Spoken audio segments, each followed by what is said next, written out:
After changing into something a bit more comfortable, I sink into the couch. There's nothing quite like a Friday afternoon after school. You never feel more free in your life. While thinking this, Monica walks downstairs. Don't get too comfortable. We still have work to do. Do we? Yup, homework. Ugh. Does this place never stop moving? I mean, it's Friday, for crying out loud. Stuff still has to get done. Come on, Monica. Literally every other place on this planet takes Friday off. You know, one of these days you're gonna work yourself to death. Well, that day is not today. Right. I then come up with a plan. A stupid, dumb, very impulsive plan. But a plan nonetheless. Well, you can sit here and do homework. I'm headed upstairs. Excuse me. It's homework time, which means we get work done. It's also Friday, which means we ain't doing nothing. No, you wasn't here, Hallie. I don't appreciate... I immediately reach over and poke her shoulder. Tag! Gotta go, sorry! I start running toward the stairwell. Hey! I hear footsteps follow me.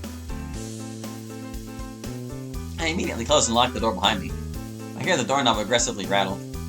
You know I have the key to this room, right? Oh shit. Well, this plan is a bust. And you call me a stalker? That's not the point. I look toward the window. Bingo! I open up the window. As I'm halfway through the window, Monica busts into the room. What the hell are you doing? Seeking asylum from a dictator?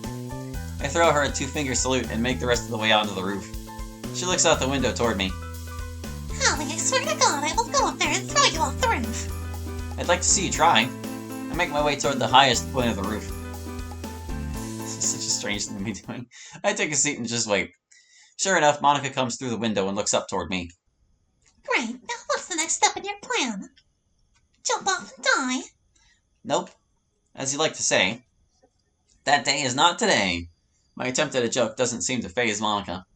Well then, what is the next step in your crime of homework evasion? Sit on the roof and people watch. Are you serious?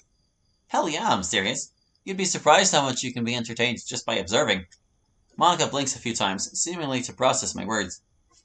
I don't think you realize how much I want to kick you out of the house right now. Hey, technically we're already out of the house. Care to join me? She stands for a while before eventually seating and taking a seat next to me. You know, you're a real piece of work, you know that, you know. I slightly laugh. Back home the term is slacker. She chuckles. We look out among the bright lights and people walking about. My eyes eventually land on a giant bright ball of light in the distance. That bright ball being Tokyo. Monica eventually follows my gaze. It's truly beautiful, isn't it? That it is. Granted, I can't see much besides just light, but I digress. Yeah, at night it gets difficult. But hey, you can still point out some landmarks. She points out toward the light. Right there is the Tokyo Sky Tree, the tallest tower in the world. And over there is Tokyo Tower. She gets extremely passionate as she continues pointing out landmarks. You seem to know their area quite well. Do you go to Tokyo often? She nods. Not quite as much anymore, but when I was a kid I went all the time. My mom would take me to her work since Dad was around very minimally. So, we were always going back and forth from Tokyo to Chiba. I see. I'd love to go there someday. I've heard all about it in school. My teacher was from there. Miss Saiga, bless her heart. She's actually the one who managed my whole school trip here. Well, maybe someday you can convince her or me to take you there. Or we could even go together. I turn toward her. I would love that. Really. Well, maybe we'll do it someday. We continue to admire the scenes presented in front of us.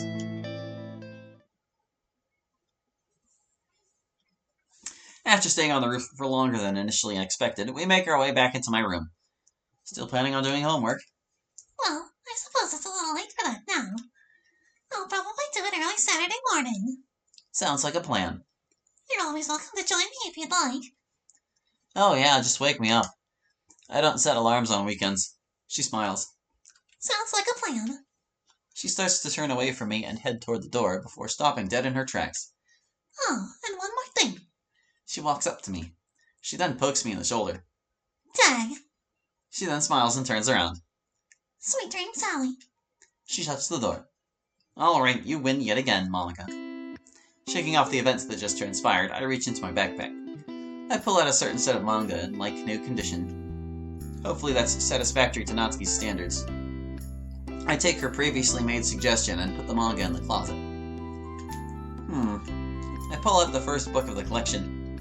Parfait Girls number 1, Reunion. You know, manga being a little simplistic is actually a benefit in my case. No offense, Natsuki. I can actually read this a little bit since it doesn't use too complicated hiragana. Maybe I could use this to increase my literary knowledge. I lay down on my bed and start reading. I get through the entirety of the first book in a little under 2 hours. I actually understood most of it. A couple words here and there got me confused, but it was fewer than expected. Maybe I'll ask Natsuki about it. +1 language. Or maybe not. She'd probably kill me if she found that I read this. I carefully put the manga back into the collection. So how are our stats looking now? We've got all these points. We've got 1 in every stat! Yippee! Look at us go! Click. And have these details changed at all? Probably not. Yeah, I don't really know when they would change. I hope it notifies you when new entries get put in there. Anyway, I switched the light out in my room. Laying back into bed, I checked my phone one more time. Nothing new this time. Finally, some peace of mind.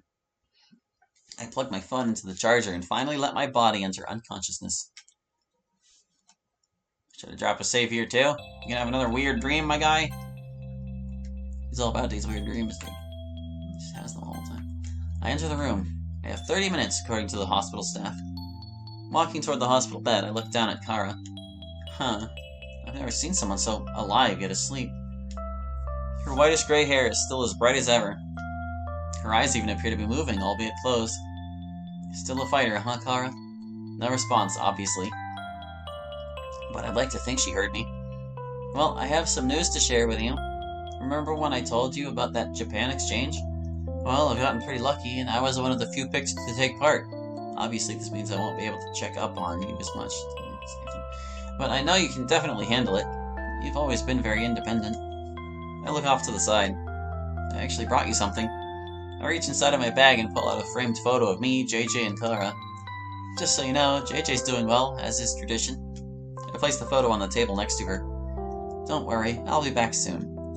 I'll even bring you back some of those Pocky sticks. You seem to insist they're the best thing in the world. I grab hold of her hand. And you know I'll bring you plenty of photos for your scrapbook. I rub her hand slightly. Keep fighting, Kara. I'll see you again soon. So Kara's in a coma, Oh, guess that's the end of Act 1.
Didn't they already list those writers?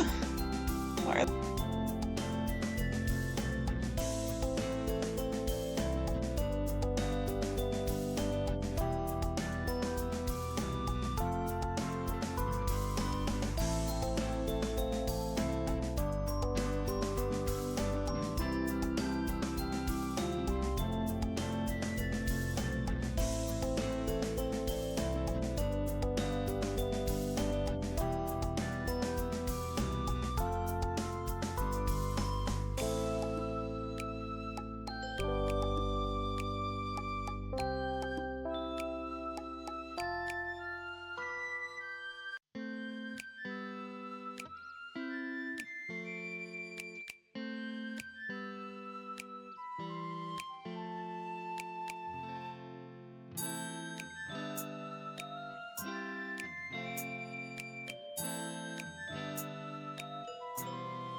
Nah, don't leave. You know I'm right, homie.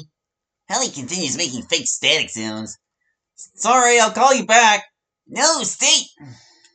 He hung up. Damn this guy. Why am I still friends with this guy? I smirked to myself. My smirk ends when Mom calls from the kitchen. Hey, Jamshidi.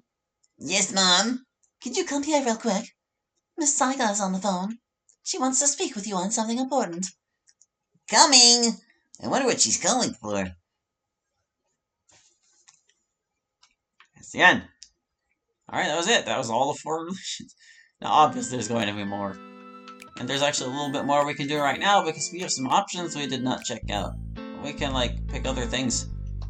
Let's pick Sayori for the moment. The coral-haired Sayori. Looking down the table, I noticed Natsuki bring out a cloche. It probably doesn't affect literally anything, does it? Sitting next to Sayori as opposed to Monica. Hold on, there was also, like, another option. We saw it just earlier today, I guess. We could probably load back to it sooner. Sayori turns to me from my left side. Once Sayori talking about something she cares about, she's an incredible speaker. That was it. We got that one line, man.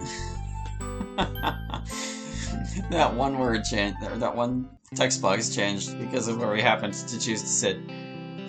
Oh gosh, I don't know if there were any dream sequences that would interrupt us before the next option would occur. I want to say there weren't. Can't exactly remember where those things occurred. But yeah, we'll just let it go for a little bit. And we'll check out any other options we did not choose. They've all been binary so far. We haven't had any like long lists of options yet. And I'm pretty sure the only other one was like, yeah, that vending machine we saw earlier. But yeah, it seems like it's off to a solid start. I suppose some of the differences I noticed in the writing might be due to the fact they do have different writers for each of the dokis.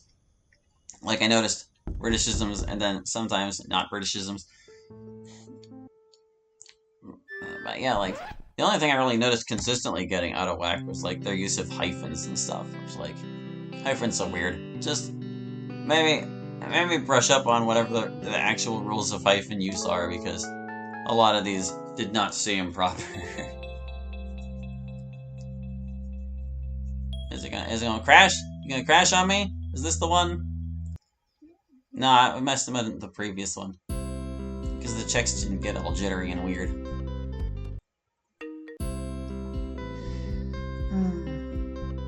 But yeah, I'll be curious to see how this develops, because it feels like this first act, it kind of just like hinted at the mechanics the mod is going to have later. Like, we've got Persona-style stats, like social stats, I mean. Not like battle stats, obviously. And we've got like Telltale-esque, they remembered that like this, etc. and so forth. It feels like it's given us a baseline,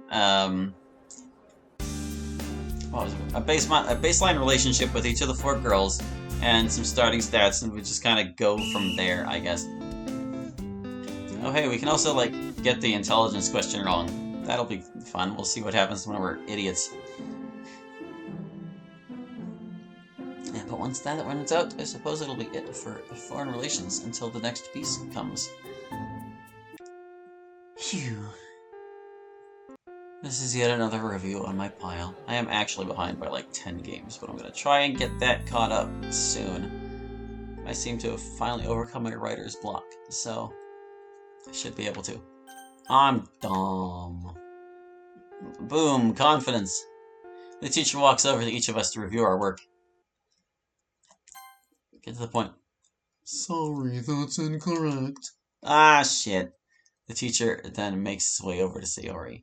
We'll be dumb forever. Struggling too, huh? Sayori nods. Glad to hear I'm not the only one. With that, we both look back up at the teacher. We related together over being dumb. Yay!